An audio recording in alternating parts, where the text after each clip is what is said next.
नमस्कार दोस्तों, मैं नेहा सिंह आप सभी का स्वागत करती हूं आपके अपने चैनल मास्टर हट में। तो सीटेट की तैयारी के क्रम में आज हम डिस्कस करेंगे ईवीएस। तो पर्यावरण अध्ययन के कुछ महत्वपूर्ण प्रश्न हैं जो कि आपके प्रीवियस ईयर में पूछे गए हैं। तो आपके लिए काफ़ी इम्पॉर्टेंट है क्योंकि प्रीवियस ईयर के क्वेश्चंस जो हैं सीटेट में रिपीट होते हैं और कई ऐसे क्वेश्चंस हैं इस सीरीज़ में जो कि कई बार रिपीटेड हैं। तो एकदम ध्यान से देखिएगा क्योंकि हो सकता है कि इस बार भी यहाँ से प्रश्न फंस जाएं, यहाँ से प्रश्न आने की संभावना बहुत अधिक है। तो देखते हैं पहला प्रश्न क्या है। पर्यावरण अध्ययन की प्रकृति निम्नलिखित का समर्थन नहीं करती है, यानी कि किसका समर्थन नहीं करती है ये पूछा गया है प्रश्न में। तो आपको सबसे पहले यहाँ पर क्या करना होगा कि नहीं को आप देखेंगे, नहीं को ध्यान में रखेंगे, उसके बाद आप ऑप्शन को पढ़ेंगे। ऑप्शन नंबर ए है बच्चे कम गलतियाँ करें। ऑप्शन बी है बच्चों को करके सीखने का अवसर मिले। ऑप्शन सी है बच्चे बहुत से प्रश्न पूछें। ऑप्शन डी है बच्चों को खोज करने के लिए पर्याप्त स्थान मिले। तो यहाँ पर समर्थन नहीं करती है, तो बच्चों को करके सीखने का अवसर मिले यह तो समर्थन करती है पर्यावरण अध्ययन की प्रकृति। और बहुत सारे प्रश्न पूछें यह भी समर्थन के अंतर्गत आएगा। बच्चों को खोज करने के लिए पर्याप्त स्थान मिले, पर्याप्त अवसर मिले, ये भी आएगा इसके अंतर्गत।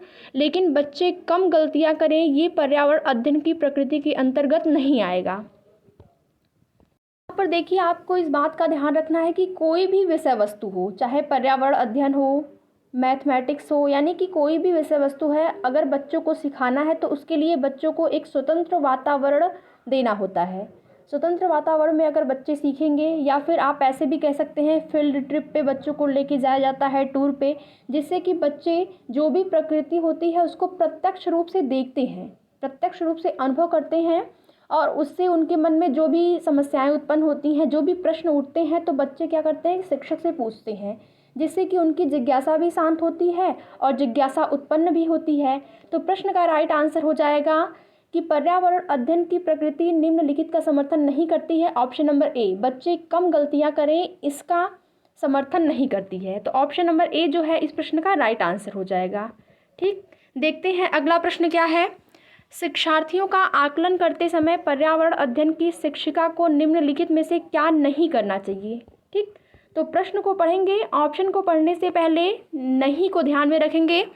ऑप्शन नंबर ए है बच्चों के पूर्व आकलन के साथ तुलना करना। ऑप्शन बी है शिक्षार्थियों की सीखने की क्षमताओं को ध्यान में रखकर सूचना दर्ज करना।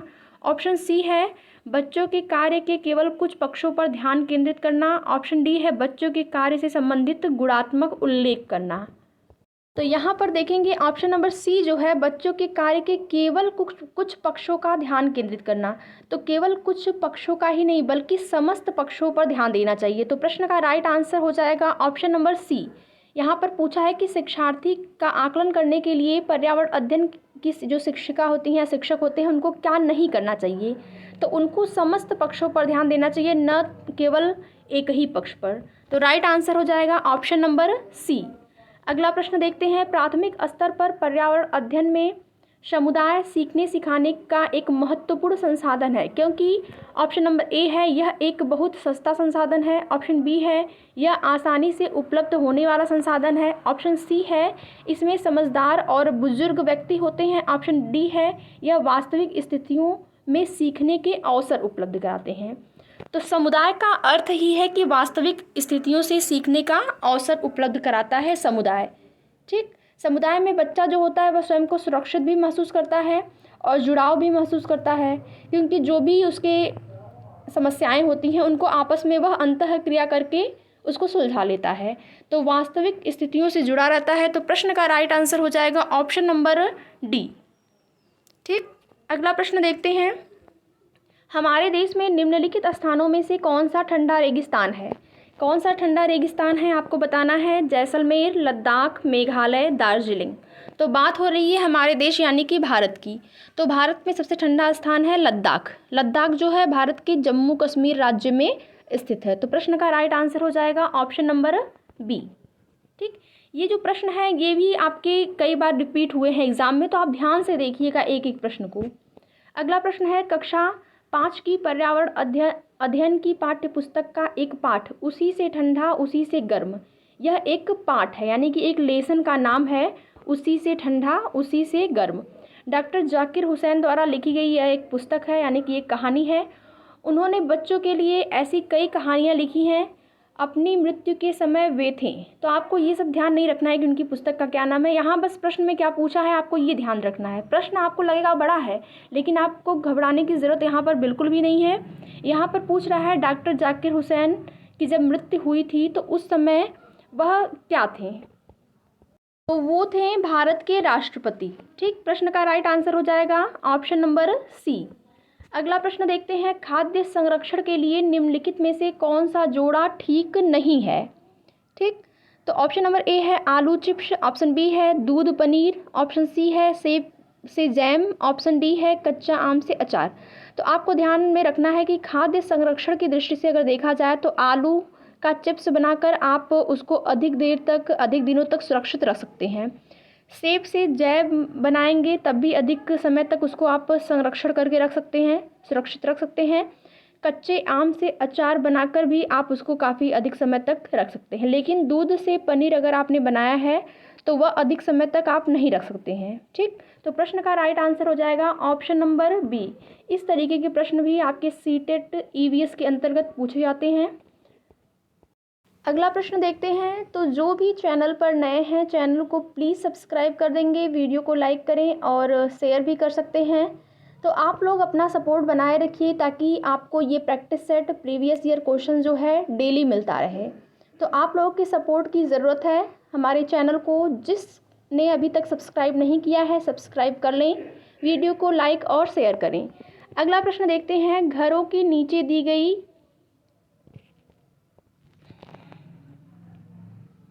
घरों के संबंध में कुछ बातें दी गई है, नीचे दी गई विशिष्टताओं पर विचार करना है। ऑप्शन देखिए, यहाँ पर ए है निचली मंजिल में कोई खिड़की, लगभग 10 से 12 फुट ऊंचाई पर बने घर, पत्थर गारा और चूने से बनी मोटी दीवारें, लकड़ी के फर्श।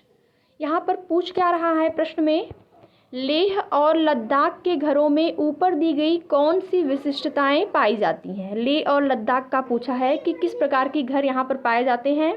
तो ऑप्शन नंबर यहाँ का राइट आंसर हो जाएगा। यहाँ पर आपने देखा कि लद्दाख को ठंडा रेगिस्तान कहते हैं, यानी कि यहाँ पर ठंड बहुत अधिक पड़ती है। तो निचली जो मंजिल होती है, जो घर बने होते हैं 2 मंजिला होते हैं और निचली मंजिल में कोई खिड़की नहीं होती है, यानी कि जो कथन ए है वो राइट हो जाएगा। ठीक, इसके बाद देखेंगे पेड़ के तनों की लकड़ी से बनी ढालू छतें, ये तो ये जो है लद्दाख की विशेषता नहीं है।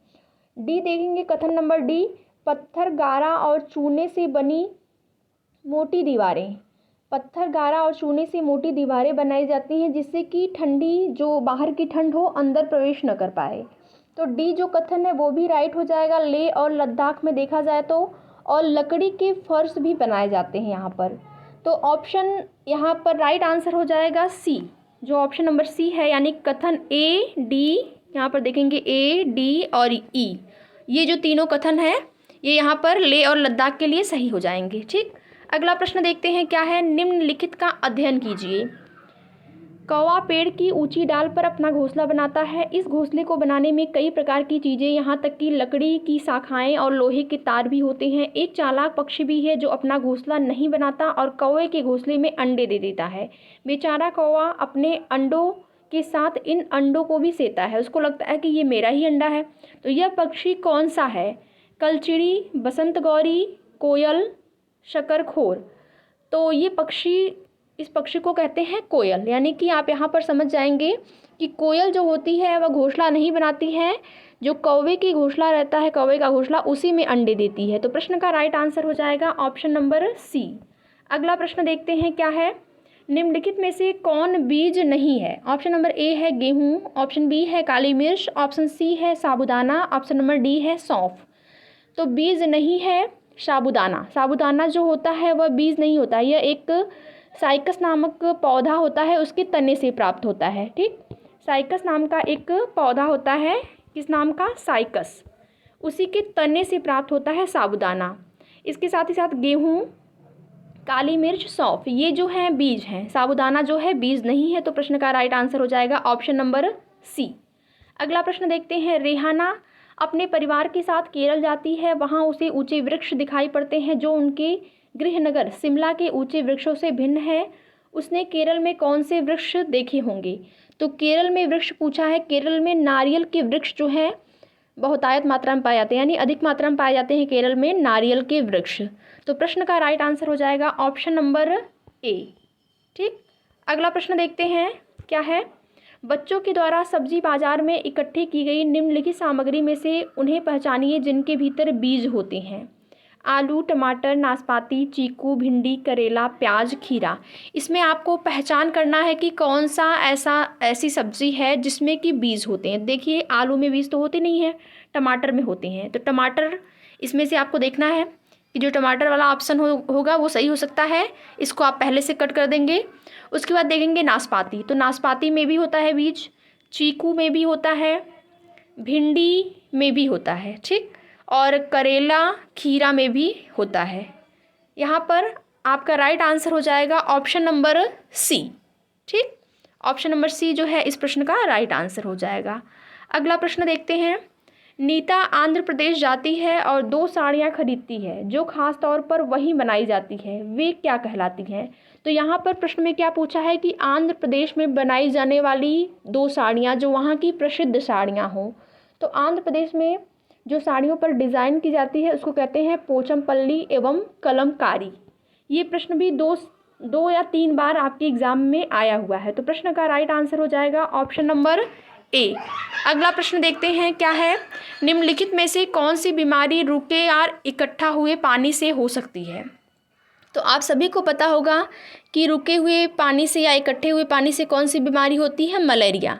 मलेरिया जो होता है वह एक जल जनित रोग होता है। इससे क्या होता है कि जो रुके हुए इकट्ठे पानी होते हैं उनमें मच्छर जो पैदा हो जाते हैं तो उन्हीं मच्छरों से फैलता है। ठीक, तो प्रश्न का राइट आंसर हो जाएगा ऑप्शन नंबर ए। काफ़ी इजी प्रश्न है, आप सभी को इसका आंसर पता होगा। अगला प्रश्न देखते हैं। निम्नलिखित में से कौन सा जोड़ा ठीक है? असम, बिहू, उड़ीसा, भरतनाट्यम, तमिलनाडु, लावड़ी, कर्नाटक, कथक। तो बिहू जो है वह असम का लोक नृत्य है। ठीक, तो यहाँ पर देखेंगे असम जो है वह बिहू जो है वह असम का लोक नृत्य है, यानी कि ऑप्शन नंबर ए जो है वही राइट आंसर हो जाएगा। इसके साथ ही आप देख लीजिए उड़ीसा, भरतनाट्यम नहीं, भरतनाट्यम जो है वह तमिलनाडु का लोक नृत्य है और जो लावड़ी है वह पुणे का लोक नृत्य है।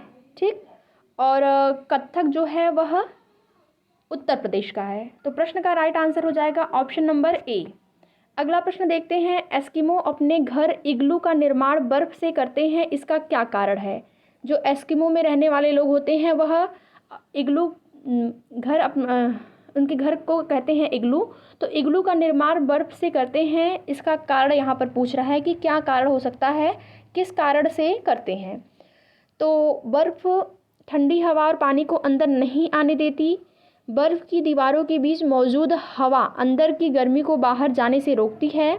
ऑप्शन सी है बर्फ़ मुफ्त में मिलती है, अन्य सामग्री की कीमत अधिक होगी।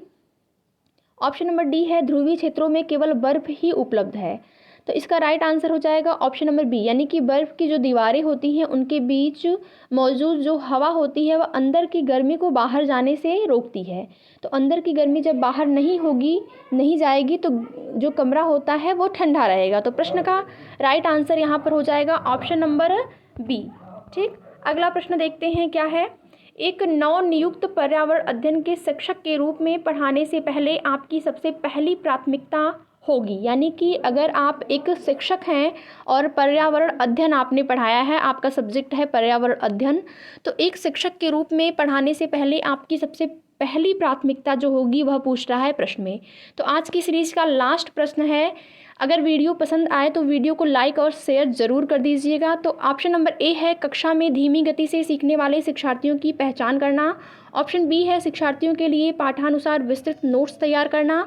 ऑप्शन सी है शिक्षार्थियों का समाज सांस्कृतिक प्रोफाइल विवरण तैयार करना। और ऑप्शन डी है पहले से पाठ योजना तैयार करना। तो अगर आप नवनियुक्त शिक्षक हैं और पर्यावरण अध्ययन आपको पढ़ाना है तो आपकी सबसे पहली प्राथमिकता यहाँ पर होनी चाहिए कि शिक्षार्थियों के लिए पाठानुसार विस्तृत नोट्स सबसे पहले तैयार करना। तो प्रश्न का राइट आंसर हो जाएगा ऑप्शन नंबर यहाँ पर बी। यहाँ पर आपकी ईवीएस की क्लास कंप्लीट होती है। धन्यवाद।